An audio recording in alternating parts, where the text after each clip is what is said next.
Good afternoon, listeners.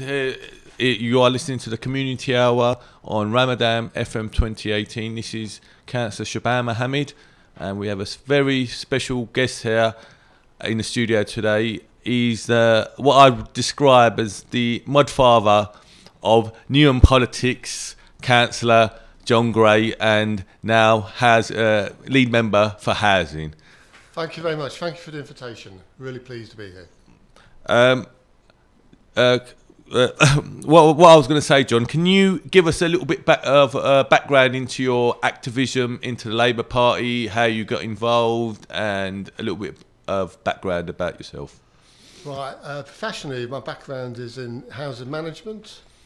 I've been a housing officer in East London since 1992, firstly in Bethnal Green, then Bow in Tower Hamlets. And now I'm working for a very large housing association that has got property all over England. I come from the trade union tradition in the Labour Party, and I'm a member of the public services trade union called Unison, which is now the largest union in the UK with about 1.3 million members. And I'm a member of the National Executive Committee of Unison, and I represent charity workers and workers who work for housing associations in the UK at this national committee. What I would like to say, and one of the questions I would actually like to ask you, because obviously there's a lot of our listeners that are our office workers, and obviously the importance of a union. Can you give us a little bit background why you think it's very important to join a union, and how would you actively become involved in a union, and give us a little bit of background? Yeah, sure. I was quite lucky that I've come from a trade union and Labour Party family, and it was expected of me to join the trade union when I first joined a job. But trade unions, for many years, I used to think the important thing about joining a trade union, it's like an insurance policy. So if you get into trouble at work, there is somebody there to help you and hopefully save your job. But as important as that is, a reason for joining a trade union, the most important thing that trade unions do is they negotiate collectively with your employers, and they negotiate on things like pay, pensions, sick leave, maternity leave, bullying policies. So again, you may get into trouble at work maybe one or two times in your career and want trade union rep, but every year you would hopefully want to have a pay rise. If there's a restructure at work, you want somebody to argue your corner and hopefully save your job and improve your terms and conditions. So that's important stuff. It is very important, and like I just like to talk about trade unions. It is at the moment, obviously, people are saying they're dying a death, and obviously we read a lot of stuff in red tops and which are always anti-union. The unions are going on strike, or whether it's a train strike or any type of strike. I mean, obviously we've had some issues with office workers, and actually like the NHS and stuff like that going on strike, and this is where unions are key. And I think during the Thatcher years, I mean, literally, we've had a real breakdown of people trying to belittle unions, and there've been it's got to a point where people are just trying to the authorities or governments don't like unions, and Thatcher never liked unions because it's a way of the government's controlling things, and she didn't like the idea of unions. Would you say that was true? Yeah, and I'm not defending every single thing trade unions have ever done, and there are clearly some mistakes made in the past. But I can remember listening to on the radio somebody from Germany saying, why is it in Britain that the unions are seen as the enemy? Why do bosses always want to attack trade unions? Why do all the Conservatives attack trade unions, when in other countries trade unions are seen as partners to do deals with and bring people together to make society a better life? And the proof of the eating, or the proof of the pudding, is in the eating, they say. And you've got economies such as Germany, such as Scandinavia, such as Sweden, which are much more successful, richer, prosperous and frankly more fairer countries than our own. And one of the reasons that happens is there's a social partnership in those countries, and the trade unions and management will sit down together and try to resolve difficulties without going on strike. Strikes are a last resort. I mean, who would gladly give up pay to go on strike? They would only do it when all other means of negotiation have failed. And at the end of the day, the reason why I think unions are important is also about productivity. If you work with your workers and you're working in tandem with them, you can actually get better results. And at the end of the day, if your environment that you're working is improved and trade unions are a thing that can actually benefit the worker and benefit the management, it's a good thing to have. Yeah, absolutely. Ideally, it should be win-win for both sides. And it's far better to talk and try to negotiate a deal than have a war or a row. We all know that. It's just a grown-up approach. Occasionally, you're going to have a row. You're going to have to stand up for your members. You're going to have to stand up for your rights. But that's as a last resort. Yeah. One of the other things is now you're the lead member for housing. Have you found this new role in the council, and have you? What are major issues facing our residents in terms of housing? Obviously, we've probably got one of the largest housing lists in London at the moment. People looking for council properties, and obviously, how we can, as a council, going to try and deliver this pledge. Yeah, well, it's been a really exciting time being part of the new administration as such by Mayor Roxana Fiaz. I've been a councillor for 8 years now, but for most of that time, I wasn't exactly the flavour of the month for the old mayor. I was a bit on the naughty step for most of that time. So it's been a bit of a swing from going on the back benches to being given responsibility for, again, one of the let's say, busiest and key parts of the council. There's lots and lots to be done, and there are huge problems. We have 25,000 people on our waiting list, and yet we only get about 570 new properties available to rent at a social rent every year. So I'm afraid, do the maths. 25,000 people chasing 570 properties, which means we've got about 44 households chasing every single one of our empty properties that are made available. Now, there are stuff we can do, and I'm really, really pleased that the Mayor has committed in a manifesto to build at least 1,000 new homes at social rent, which will make a difference to loads and loads of families. However, this is all about politics and choice. And we will make a difference. However, Newham and many other parts of London are suffered from decades of underinvestment by the government in housing. It's not just a few years, this is decades and decades. And what we need more than anything else is the election of a Labour government at the next general election, a Labour government led by Jeremy Corbyn, who has promised a mass house building project to build hundreds and hundreds of thousands of affordable homes for the people of this country. We need to make, in the past, even in my lifetime, all political parties in this country believed it was the duty of the state to provide decent homes for its people.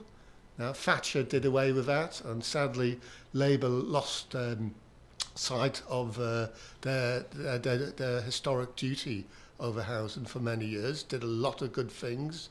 However, what we need is a proper Labour government in power building hundreds of thousands of homes, because until that happens, we are just going to get, like, my email inbox is full of messages from young people trying to study for exams when there's 8-9 people in a 2-bedroom flat.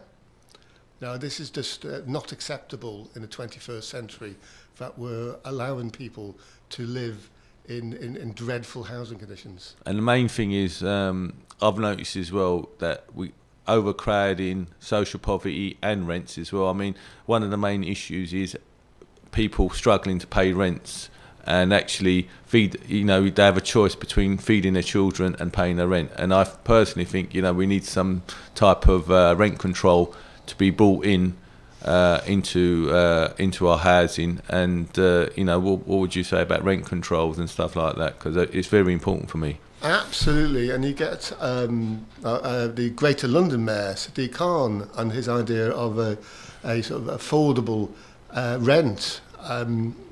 It's just a way forward. At the moment, people are trapped to living on benefits, because the only way they can exist is to rely on housing benefit and other state benefits in order to pay their rent. This is because the rents are just sky high and completely unaffordable. But so, Newham again, I saw a report, we paid out more than 80 million pounds in housing benefit on the homeless in the last 2 years. Now just imagine if that 80 million pound, instead of being paid to landlords at market rents, nearly always market rents, if that money had been invested in new housing, subsidised housing, then you would have got people not only homes, but homes they can actually afford to live in.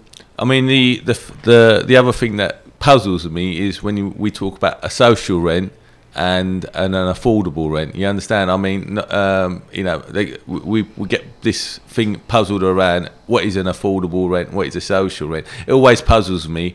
And no rent is affordable when you look at it, because what is affordable rent? I mean, and I think we need to go back to having social rents. Yeah. I mean, again, I'm not just politically point scoring here, but the Conservatives have been very dishonest in their language on this subject. They've introduced this concept of affordable rent.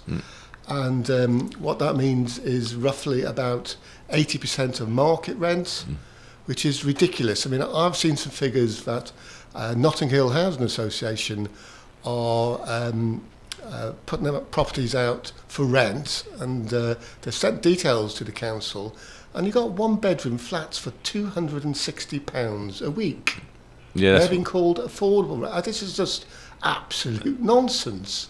The average salary in Newham is about £26,000 a year. There's no way that they can afford to spend on that sort of money, £260 a week for a one-bedroom flat, and that's an average. There's loads and loads of people who aren't even paid the minimum wage in their borough. And the main thing, it goes back to the same issue, is whether you can afford the rents. At the end of the day, whether you feed your kids or whether you pay that rent. And again, it puts strain on individuals, people that are renting flats, and actually they struggle to if they can't feed their kids, and the next minute they're out on their ears. They're coming to the council, and it's the process goes round and round again, and obviously it's a real struggle for people. Yeah, and we hear all the time from local teachers in schools about children coming to school and they've not had anything to eat, no breakfast, and hungry kids don't learn, they don't get on, they don't socialise properly. So it's extreme poverty like this affects people's lives, and also affects things like crime and disorder. Going back, what is, as you said, a social rent traditionally was about 50 to 60% of market rents. So again, if you've got a market rent of say £1,000 a month, a social rent would be about £500 to £600. Still quite a lot. We're in London, but again, it's reinventing the wheel. In the past, Conservative and Labour parties, they not only used to compete about how many homes they can build and how many council homes, they also used to compete on how cheap the rents will be for these homes.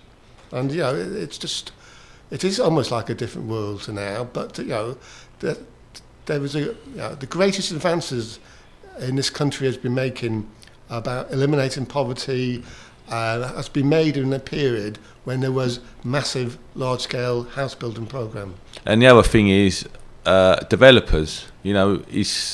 our partnerships with developers, and you know, at the end of the day, what are they? How are they delivering for our residents? Obviously, you know, when you get large scale developments coming into Newham, I mean, how many of those are going to be like for social rents? And then the other equation that comes in again is affordable. I mean, a lot of developers might be doing these large scale developments, but then we also read, 50, 100 flats for at affordable rents and everything else. But again, it boils down to the fact whether we can actually live in Newham as a result. I mean, it's a real struggle for many families.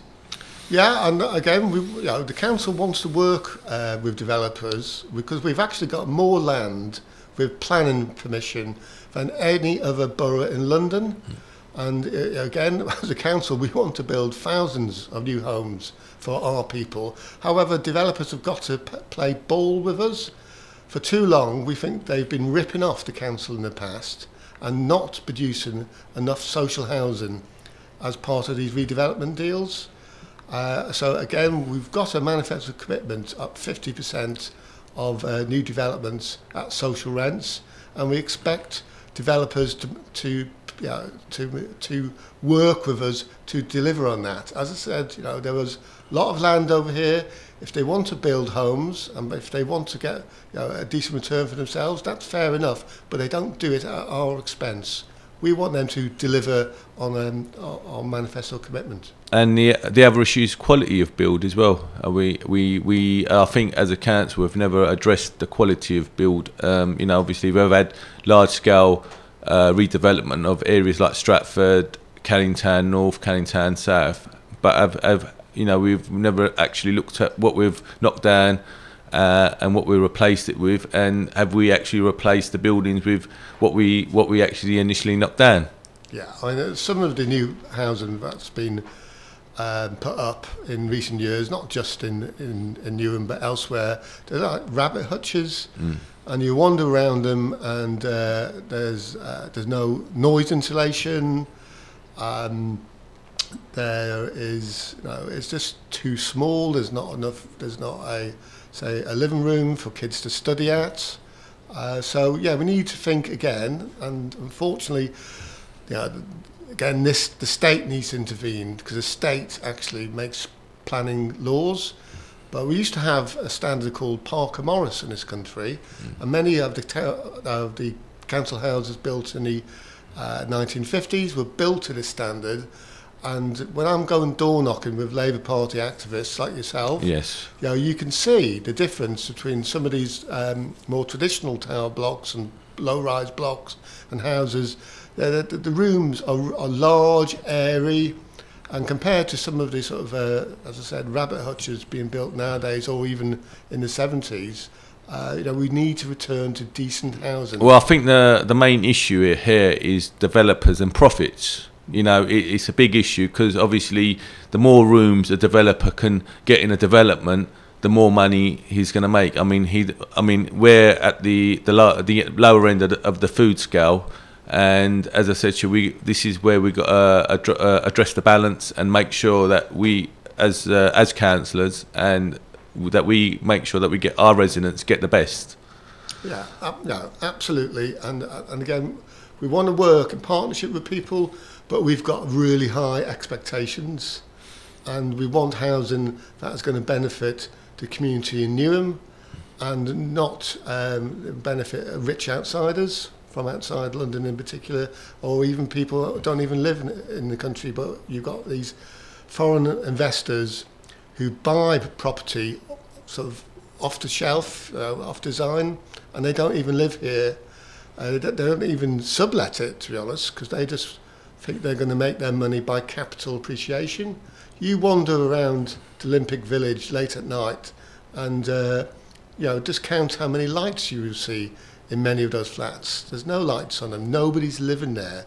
At the same time, we've got hundreds of people sleeping rough in Stratford shopping centre. Well, I think it's like the price of gold. These guys, you buy a piece of gold and you're waiting for the price to rocket up, and when the prices are higher, they try to sell again, and what we've not these flats that in the Olympic Village could have been sold on 3 or 4 times in their period, you know, and it's just how much it's about maximising profit for a lot of people. The other issue is, you know, housing repairs. You know, are our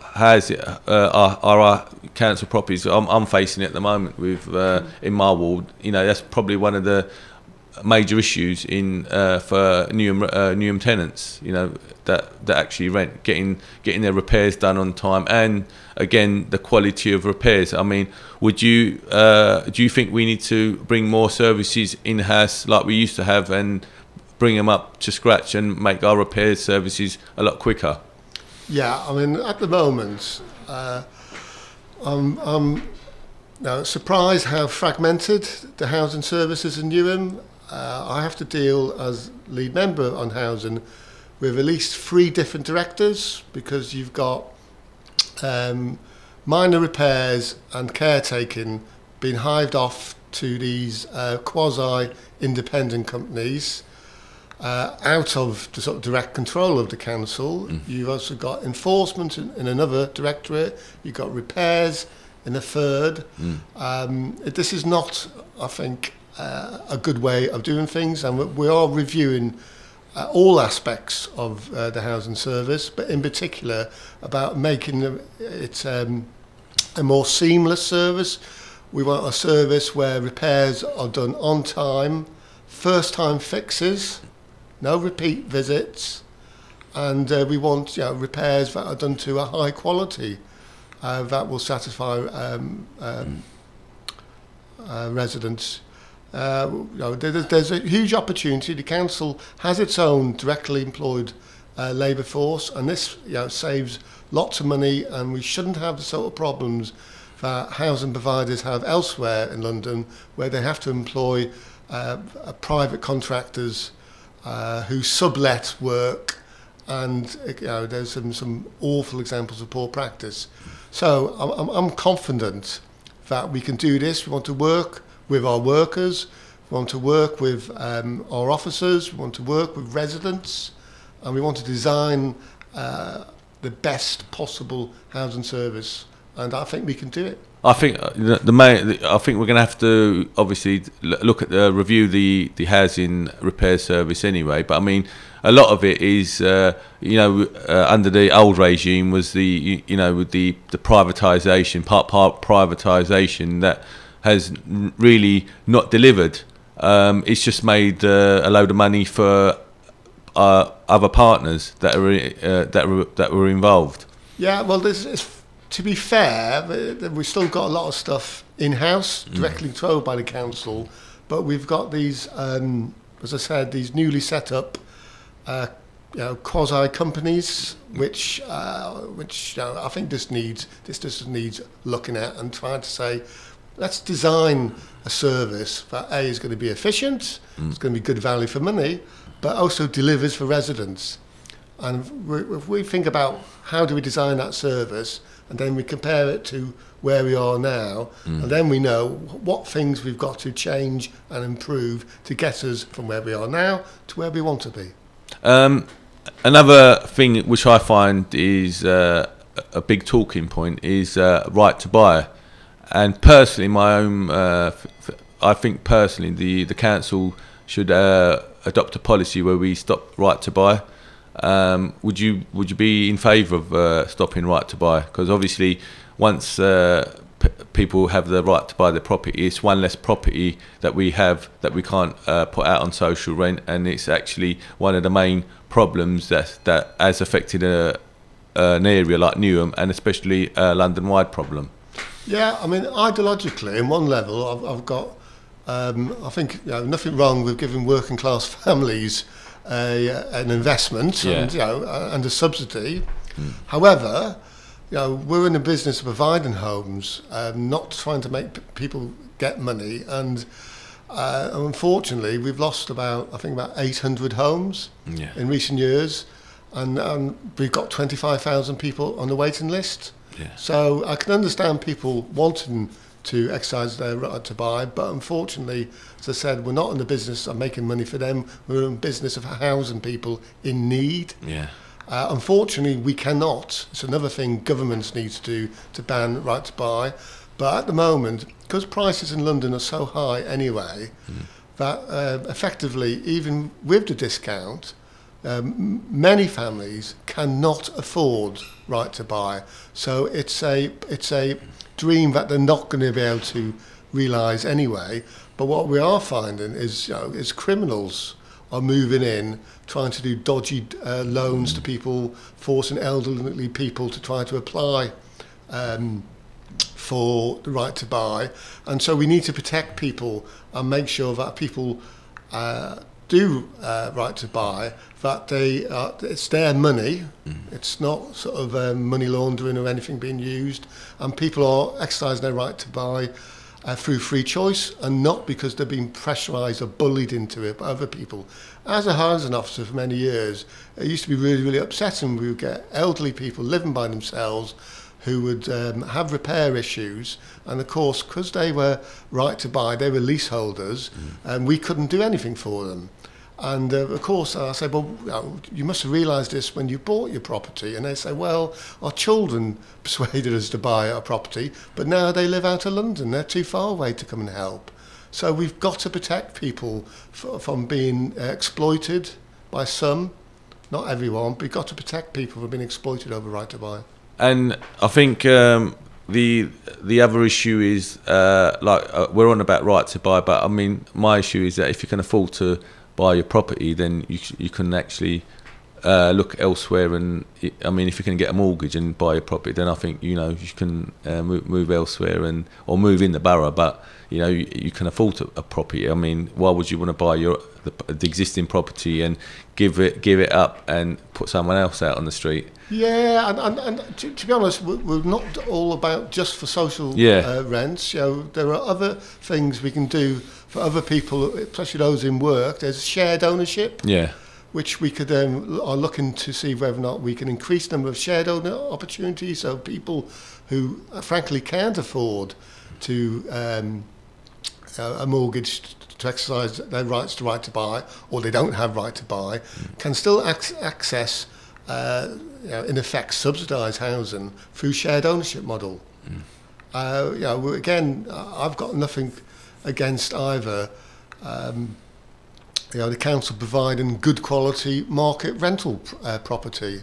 But I think that's the main thing that we actually lack. It is a big issue, and we even with shared ownership, we need to start obviously increasing those type of properties. And the other thing is with the current housing crisis, we've actually been losing key workers like our teachers, like our policemen, social workers that could actually be living in.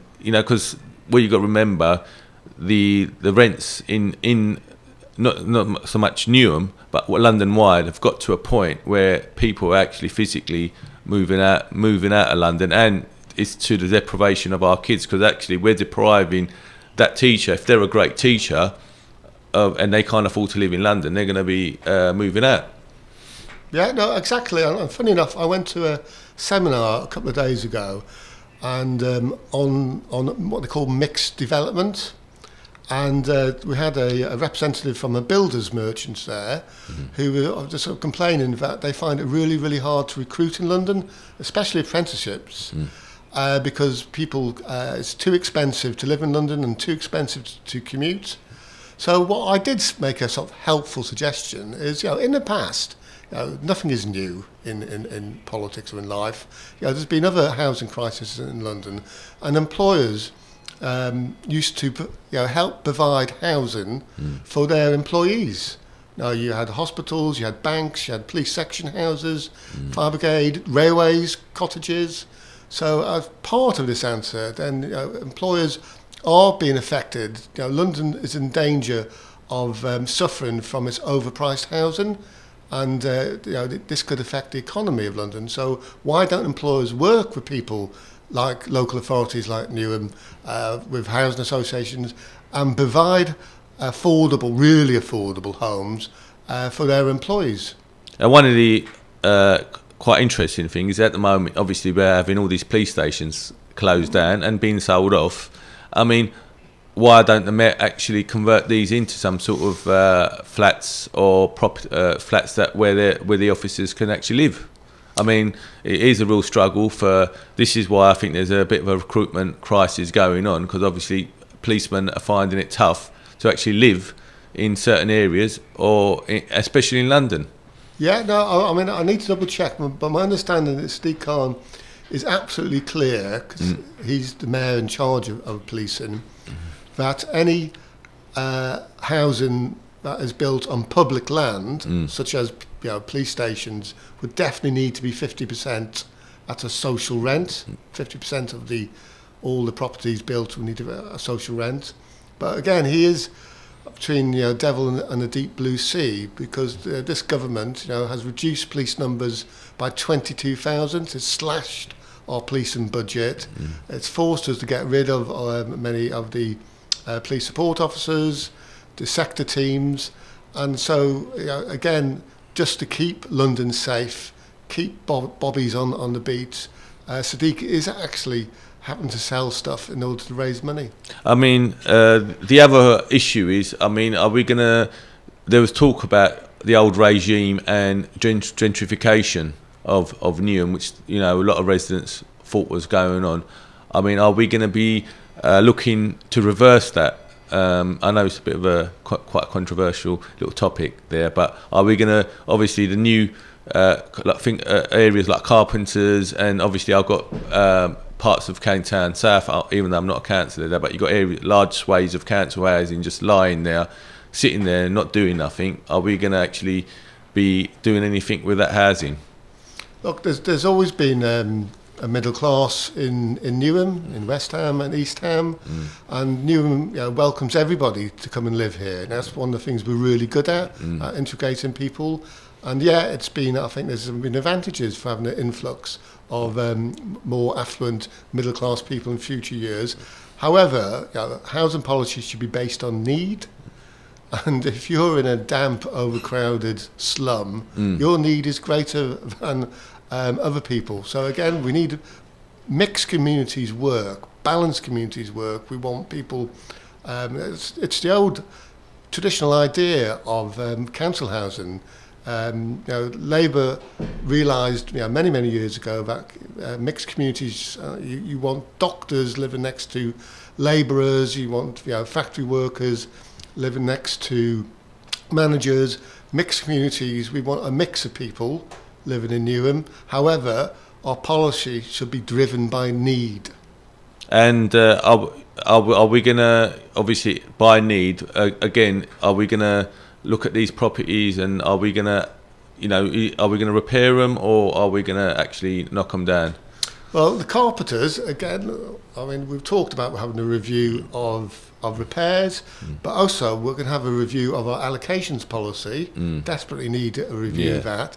And also, most importantly, there is no effective tenant or resident representation associations in the borough anymore.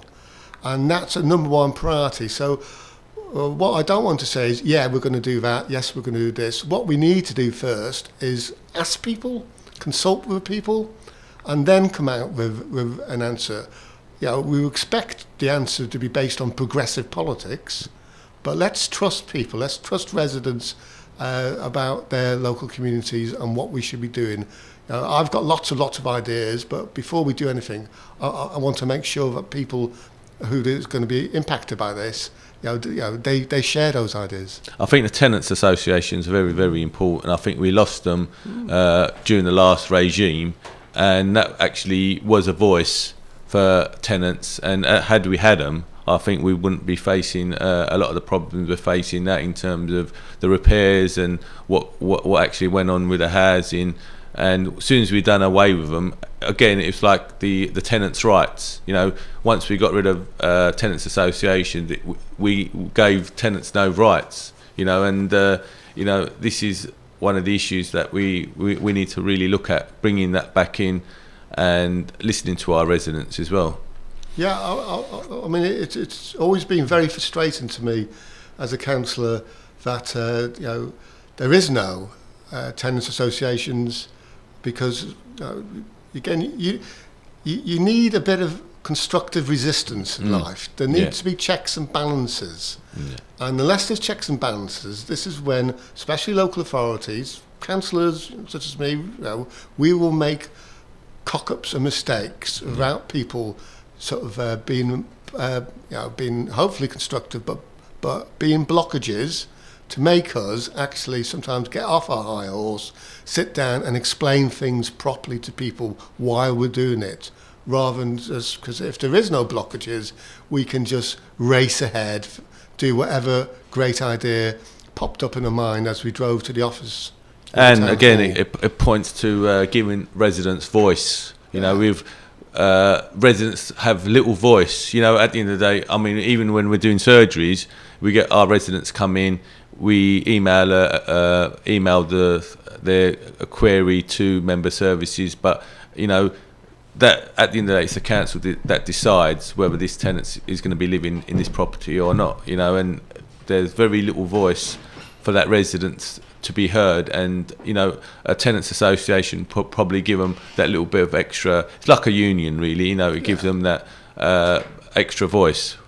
Yeah, and again, Mayor Roxana has made it clear she wants people to be at the centre of everything we do as a local authority. And these ideas possibly of people's assemblies. We could have again possibly people's assemblies on housing, bringing people from all over the borough to talk about the future of housing in Newham, you know, what's good, what's not good, what we need to raise our game on. So it's potentially pretty exciting time. Now we don't want to repeat perhaps some of the mistakes in the past, and there were some TRAs, TAs, tenants associations, which weren't representative of the residents.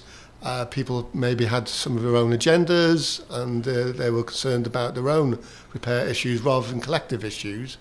So again, we want to think about things and possibly a new and more inclusive way of doing things. I think one of the main issues with tenants management associations that we've had has been the profits. You know, at the end of the day, again, with things like repairs, you know, we're talking about council properties that are being managed by private individuals and private companies, and it boils down to the quality of repair. You know, whether they actually carrying out what they've been told to do. And like I said to you, we've had that issue. I had that issue in my ward with the water. Yeah, I mean, you know, these are sort of things that we must review and we need to look at. I mean, I personally think that we need to bring our properties back in-house, and because at the end of the day, once the properties are brought in-house, it gives that person a voice. You know, they don't have to go through 10 different other peoples to get something done. They're actually talking directly to the landlord, which is the council. Yeah, and I think it helps the workforce as well. If they know that they're not just accountable to the managers or to councillors, they are more accountable to residents. And we haven't talked so far about different forms of housing, such as perhaps community land trusts, cooperative housing. You know, I would still want the council to be the freeholders in this, but you know, there are different ways of doing stuff. And again, you know, involving people in their housing, I just think it's absolutely key. And one thing I would ask you is the Preston model. I mean, I've read up on it, but can you just tell our viewers, our listeners, a little bit about the Preston model? Yeah, it is really. We live in exciting times in politics. Politics was a bit staid and boring for a while. That certainly isn't the case now. Labour local authorities up and down the country have been saying, you know, it's not good enough for us just to accept austerity and say, well, we'll just wait till Jeremy wins the next general election. Now that could be, hopefully it would be next year, but it could be 4 years. So what do we do about fighting austerity here and now? And what local authorities have done, such as Preston, is they've adopted a model that first and foremost they want to build community wealth in their boroughs and stop it being extracted out. So, I mean, that sounds a bit sort of a bit vague, but there are a number of things that you can do. the council should work with what they call the big anchor institutions, such as hospitals, banks, large co-op supermarkets, universities in an area, and encourage them to employ local people to provide services to these institutions, rather than getting large companies or franchises from outside, and also make sure that these people are paid a proper living wage and given decent terms and conditions. Again, keeping money inside the borough, encouraging genuine co-ops to be set up, which can provide services to those anchor institutions. At the moment, there's an idea being floated for Newham about whether or not we'll be able to provide services such as providing temporary teaching staff and teaching assistants from a cooperative model, rather than currently where there's big agencies are earning huge amounts of money from Newham schools, and they all live outside Newham. Yeah. So that's a sort of example of something that can work. There's also, we're talking about investing some of the council pension money. That the council has a £1.3 billion pension scheme in Newham, investing some of that money safely and securely in local infrastructure projects in and around Newham that would, again, benefit local people. The show has come to an end, and you have been listening to Ramadan FM 2018. I'm your host, Councillor Shaban Mohammed, and it's been great to have John here, and it's been a great hour, or not so much an hour, but you've been a joy to have, and it's been a pleasure to have you. It's been a real privilege as well. Many thanks for the invite. I've really enjoyed myself. And obviously, I've got one more show left. Obviously, Ramadan is coming to an end, and hopefully, I'll hopefully get another great guest. But obviously, we've had the mod father of Newham politics here, and you've been a great host. Thank you. You've had the best. Yeah, you get the rest. 30 30 777, or visit us at minhajwelfare.org.